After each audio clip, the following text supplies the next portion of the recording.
لذلك النبي عليه الصلاة والسلام كان يحرص دائما على الإصلاح بين الناس بأقصى سرعة، وكان يقول صلوات ربي وسلامه عليه مبينا ذلك ومحرصا عليه ومؤكدا على أهميته: ألا أدلكم على ما هو خير من درجة الصلاة والصيام والصدقة؟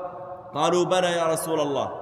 قال: إصلاح ذات البين، فإن فساد ذات البين هي الحالقة، لا أقول تحلق الرأس ولكن تحلق الدين. جعل النبي عليه الصلاة والسلام من إصلاح بين الناس لما جارين يختلفان تأتي تصلح بينهما، مؤذن وإمام يختلفان تأتي تصلح بينهما، زوج وزوجته، ابن وبينه وبين أبيه، مدرس وزميله، زملاء في عمل.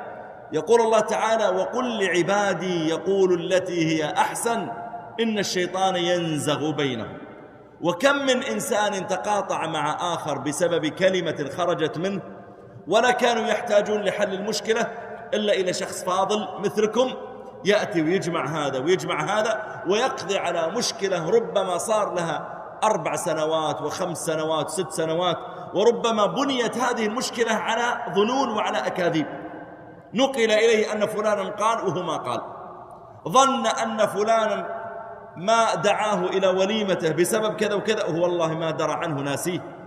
كم من أشخاص غاضبوا أشخاصا لأنهم ما دعوهم إلى زواجهم، وهذا واقع. ثم إذا كلمت المتزوج قال: والله يا أخي نسيت، والزواج جاء مفاجأة، والله نسيت أن أدعوه إلى هذا. وهذاك يظن أنه ما دعاني لأنه يكرهني ولا لا يريد أن أحضر في زواجه وما شابه ذلك. والشيطان ينزغ بين الناس في هذا.